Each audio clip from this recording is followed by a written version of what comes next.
नमस्ते स्टूडेंट्स, पाठशाला पंडित में आप सभी का स्वागत है। मैं हूं आयुष भट्टाचार्य। आज हम देखेंगे कि algebraic multiplicity and geometric multiplicity क्या होता है। ओके, तो चलो पहले टॉपिक ले देते हैं। मल्टीप्लिसिटी मल्टीप्लिसिटी का जो केस है ना, वो बहुत ही सिंपल है। तो देखो, सबसे पहले एग्जाम्पल में जो मैंने दिखाया था, एक 3x3 का मैट्रिक्स दिया था जहाँ पे eigen vectors and eigen values का जो वीडियो है, वहाँ पे हमने देखे थे कि ये एक वेक्टर लिया था हमने जिसमें लैम्बडा इक्वल टू 3 आया था, और इस एक आइगन वैल्यू के कुछ दो ऐसे वेक्टर्स थे जो कि है आइगन वेक्टर्स। करेक्ट, मतलब लैम्बडा इक्वल टू 3 के कॉरस्पॉन्डिंग दो आइगन वेक्टर्स हमें मिलते हैं। ठीक है, तो हर एक मतलब एक आइगन वैल्यू के पास कितने सारे आइगन वेक्टर्स है उसे कहा जाता है ज्योमेट्रिक मल्टीप्लिसिटी। उसे कहते हैं ज्योमेट्रिक मल्टीप्लिसिटी। ठीक है, तो चाहे तो इसका मैं डेफिनेशन भी अच्छे से लिख देता हूँ। इसका डेफिनेशन है number of linearly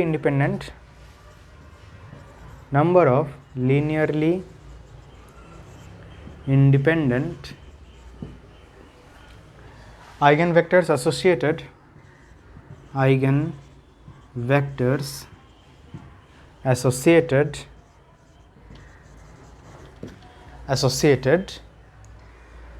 with lambda is called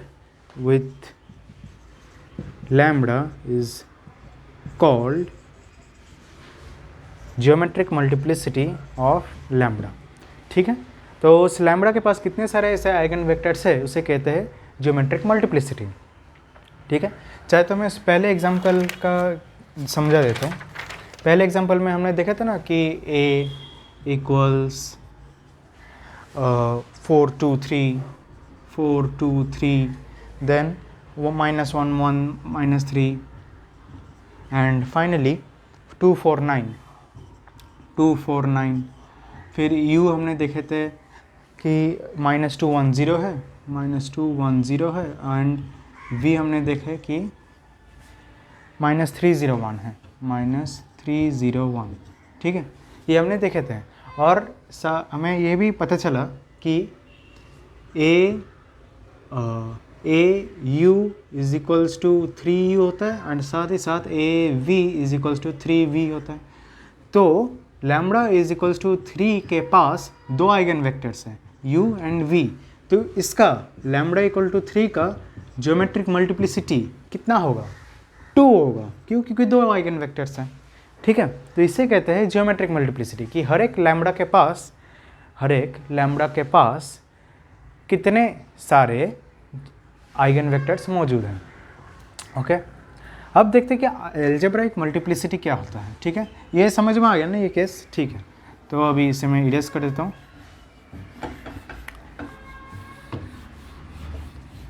okay, तो अभी देखो अलजेब्रिक मल्टीप्लिसिटी क्या होता है। Algebraic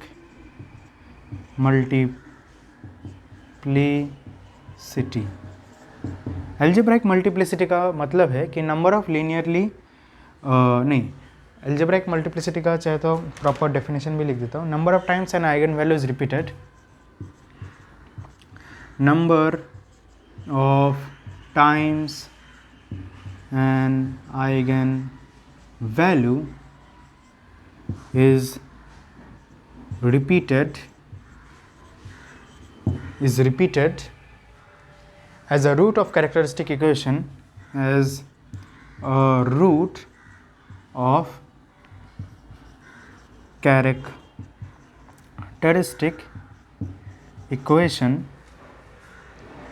is defined as algebraic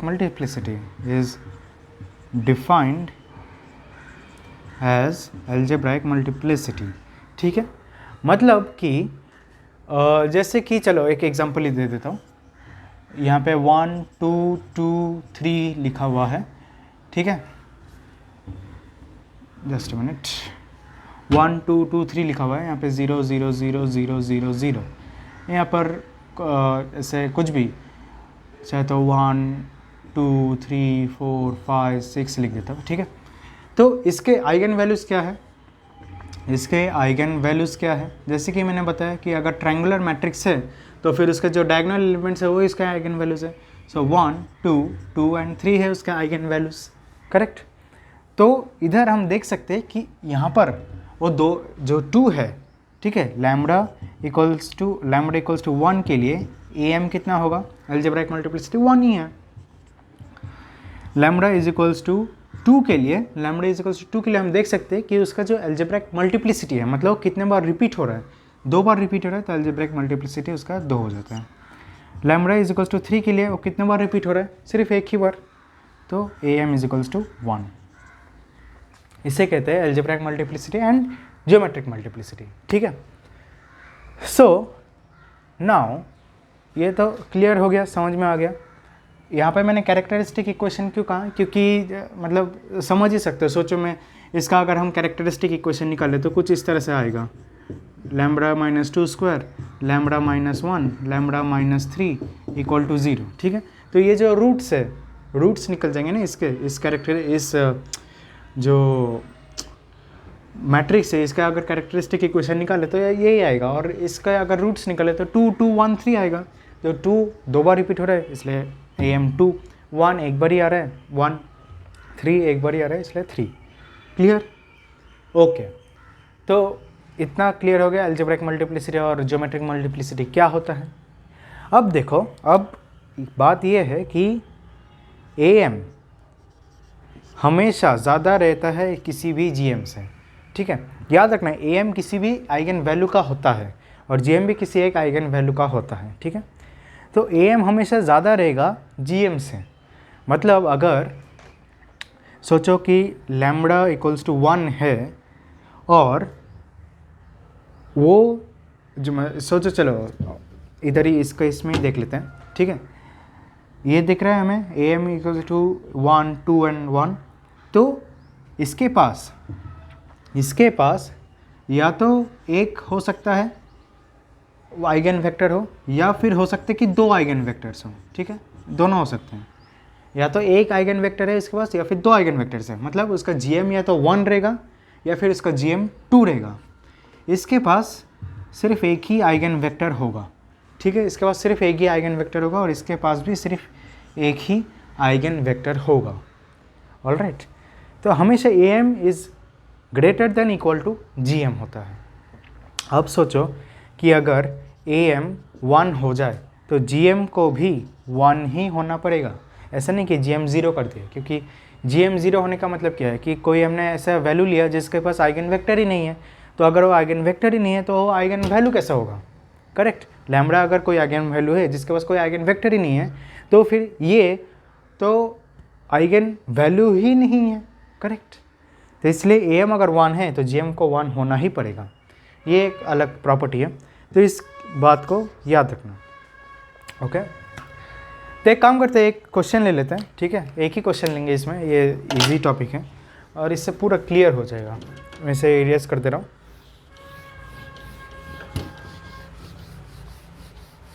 okay, so now जब तक मैं इस बोर्ड को इरेज कर रहा हूँ तब तक आप एक काम कीजिए, आप अगर वीडियो अच्छा लग रहा हो तो एक लाइक कर दीजिए और सब्सक्राइब नहीं किया तो सब्सक्राइब भी कर दीजिए। अगर हाँ, अगर आपको लग रहा है कि वीडियो सचमुच अच्छा है तो नीचे आप कमेंट भी कर दीजिए कि कैसा लग रहा है, कैसा सिखा रहा हूँ मैं, इस तरह से। अगर मतलब जितना ज़्यादा आप लाइक करेंगे, सब्सक्राइब करेंगे, शेयर करेंगे, उतना ज़्यादा स्टूडेंट्स तक ये वीडियो पहुँचेगा और उनकी भी हेल्प होगी, ठीक है। तो चलो फिर अभी जो क्वेश्चन है, एक ही क्वेश्चन लेंगे और ख़त्म कर देते हैं। तो क्वेश्चन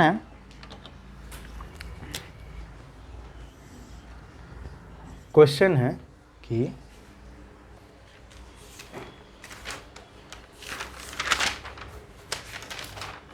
इफ़ एक हमें एक मैट्रिक्स दे दिया गया है 5 - 2 6 - 1 5 - 2 6 - 1 0 0 0 3 a 0, 03A 0, 0054, 0054, 0001, ठीक है, ये हमारे पास क्वेश्चन है. So find eigen values of A. दूसरा, determine condition find a such that find a such that the repeated that the eigen space corresponding to the repeated eigenvalue is 1 और 2 dimensional. ठीक है, इस क्वेश्चन को हम अच्छे से समझेंगे. एंड तीसरा क्या है, determine GM of each value. Okay, determine GM of each lambda. ठीक है, मतलब each eigen value. So now देखो, अभी अच्छे से मैं एक बार चेक कर लेता हूँ अच्छे से आ रहा है कि नहीं वीडियो. ओके, क्लियर है. सो देखो, अभी determine GM of each lambda मतलब कि सर पहले तो हमें आइगन वैल्यूज ढूंढना है. तो आइगन वैल्यूज तो आराम से ढूंढ सकते हैं क्योंकि हमें दिख रहा है कि ये एक ट्रायंगुलर मैट्रिक्स है. सो आइगन वैल्यूज, पहला सब क्वेश्चन हमें सॉल्व हो गया है. Eigen values are 5351. याद रखना, ऐसा नहीं कि 135 लिखकर छोड़ दिए, ऐसा मत करना. ऐसे 4 डायमेंशनल 4x4 का मैट्रिक्स है ना, तो आइगन वैल्यूज भी हमें 4 मिलेंगे. तो चारों के चारों लिखने हैं. अगर रिपीट हो रहा है तो भी वापस रिपीट करके लिखना है. ठीक है, 5351. ओके, सो नाउ फाइंड, अभी क्या करना है, find such that the eigen space corresponding to the repeated eigen value. तो इधर रिपीटेड आइगन वैल्यू क्या है, 5 है. 5 ही रिपीट हो रहा है, जो वो एक आइगन वैल्यू है जो रिपीट हो रहा है. रिपीटेड आइगन वैल्यू इज़ 1 और 2 डायमेंशनल. मतलब ये जो आइगन स्पेस है, ठीक है, आइगन स्पेस जो है उसका या तो 1 डायमेंशनल होना चाहिए या फिर 2 डायमेंशनल होना चाहिए. ओके, तो एक काम करते हैं, for lambda equals to 5. Eigen space हम कैसे ढूंढते थे, वो पिछले वीडियो में हमने देखा है कि आइगन स्पेस कैसे ढूंढते हैं. देखते हैं, a minus 5i is equals to, a minus 5i मैं डायरेक्टली इधर लिख देता हूँ. a माइनस 5i क्या होगा, this will be 0, minus 2 minus 5 which is minus 7, 6 minus 5 is, sorry, very much sorry, इधर तो कुछ नहीं आएगा. Minus 2, 6 minus 1, 6 minus 1, 0, 3 minus 5 is 3 minus 5 is minus 2, and a and 0, 0, 0, 5 minus 5 is 0, and this will become 4. क्या होगा, ये 4 ही रहेगा. And this will be 0, 0, 0, minus 4. Correct, ठीक है, यही होगा ऐसे. अगर हम सॉल्व करें तो ठीक है. सो नाउ अगर हमें इसे आइगन ये तक आइगन वैल्यू आइगन स्पेस ढूंढना है तो इसे एक्लॉन फॉर्म तक रिड्यूस करना पड़ेगा. So it will become what, it will become R2 minus R1. ठीक है, R2 माइनस R1 करना पड़ेगा. और साथ ही साथ हमें R4 प्लस R3 भी करना पड़ेगा.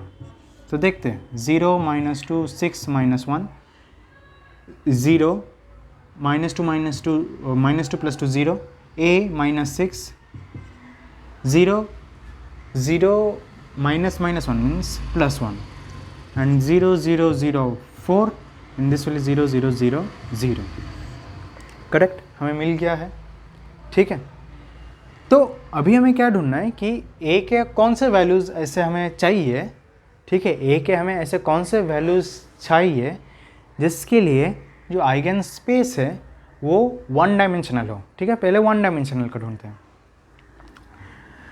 तो इधर देखो, इधर आइगन स्पेस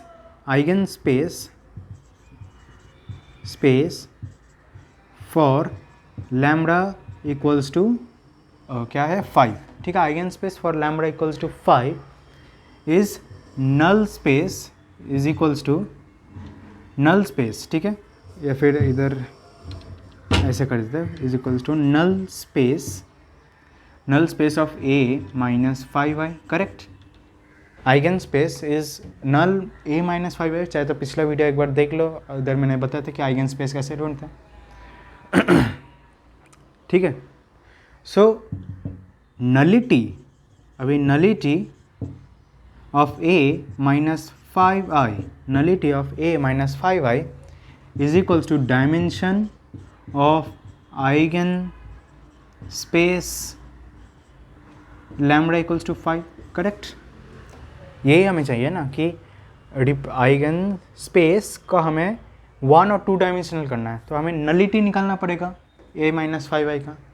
अभी नलिटी कैसे निकालें, हमें इधर देख सकते हैं कि यहाँ से हम नलिटी निकाल सकते हैं, इसके सहारे हम नलिटी निकाल सकते हैं। इधर पहली बात कितने सारे हमारे पास ये है, जो रैंक है इसका, रैंक क्या है इसका, फ़िलहाल के लिए 3 है, लेकिन अननोन्स कितने हैं, अननोन्स तो हमारे पास 4 है, क्योंकि 4 कॉलम्स है तो अननोन्स 4 है। तो इधर पैरामीटर इधर हो जाता है 1, ठीक है।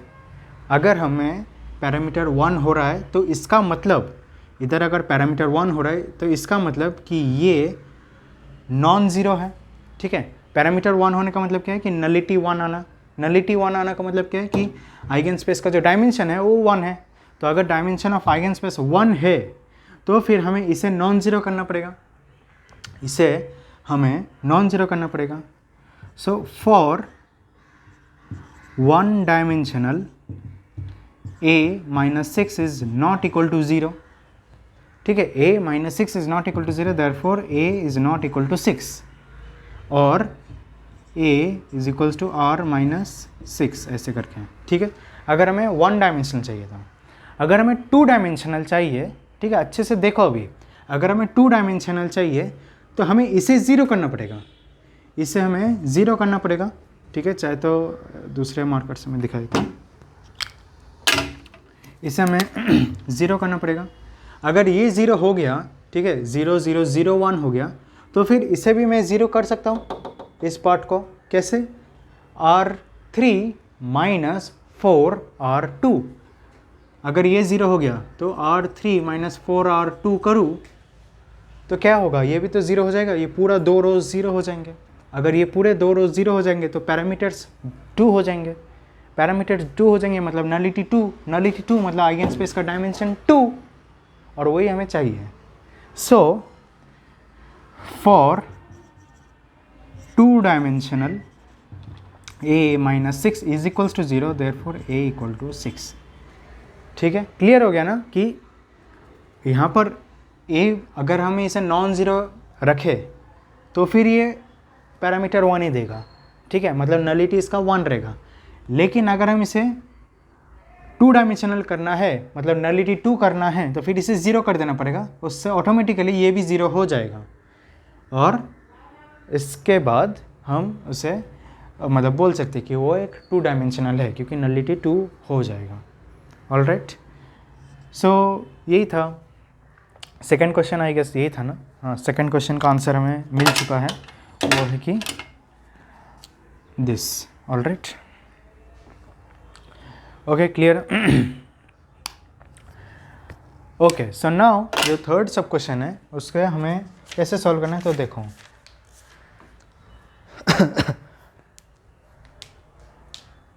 AM ऑफ, अभी यहाँ पर अच्छे से देखो, जो AM का मतलब क्या है कि कोई वेक्टर कितने बार रिपीट हो रहा है, ठीक है। तो कोई वेक्टर कितने बार रिपीट हो रहा है उसे कहते हैं AM। तो अगर यहाँ पर हम देख सकते हैं कि थर्ड को सब क्वेश्चन इधर ही सॉल्व करो, ठीक है। तो इधर हम देख सकते हैं कि A M of lambda equals to क्या है 3, लैम्ब्डा इक्वल्स टू 3 का ए एम क्या है 1 है, एक ही बार रिपीटेड है, therefore G M is equals to भी 1 ही होगा, मैंने पहले ही बता दिया था उधर। Similarly A M of lambda equals to 1 is 1, therefore G M is equals to 1, correct, समझ में आ गया? Okay, but for the GM of just a minute,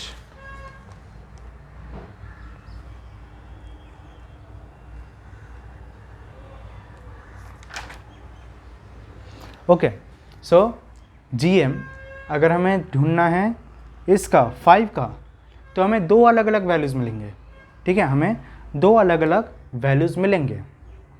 क्यों? क्योंकि हमने 1 डायमेंशनल का केस भी हमने देखा है, 2 डायमेंशनल का केस भी देखा है, ठीक है। तो इस केस में फॉर 1 डायमेंशनल मतलब नलिटी 1 आ रहा है, ठीक है, नलिटी यहाँ पर 1 आ रहा है, मतलब वो जो नल नहीं span, just a minute, span of something अगर आएगा तो इधर एक ही वेक्टर आएगा अगर नलिटी 1 है तो, और यही तो था हमारा आइगन वेक्टर, यही तो हमारा आइगन वेक्टर था for lambda equal to 5। So for 1 dimensional GM भी इसका आएगा 1, एंड अगर नलिटी 2 हो, नलिटी अगर 2 हो तो कुछ इस तरह से आएगा, स्पैन कुछ इस तरह से आएगा, ठीक है। नलिटी 2 है तो हमें मतलब हाँ नलिटी अगर 2 है तो 2 वेक्टर्स रहेंगे इधर स्पैन में, तो उसका मतलब कि आइगन वेक्टर्स, आइगन स्पेस तो 2 डायमेंशनल है, तो उसका मतलब आइगन वेक्टर्स भी हमें 2 मिलेंगे, ठीक है। So in this case GM will be 2, ठीक है। A अगर 6 हो गया तो लैम्ब्डा इक्वल टू 5 के लिए GM 2 होगा, A अगर 6 नहीं रखे कुछ और रखे तो आइगन वैल्यू 5 के लिए GM 1 रहेगा। Okay, clear? तो यही था algebraic multiplicity and geometric multiplicity, ठीक है। तो चलिए फिर आज के लिए इतना ही। अगर वीडियो अच्छा लगे तो प्लीज़ लाइक कीजिए, शेयर कीजिए अपने फ्रेंड्स के साथ, और ज़रूर हमारे चैनल को सब्सक्राइब कीजिए। तो आज के लिए थैंक यू वेरी मच।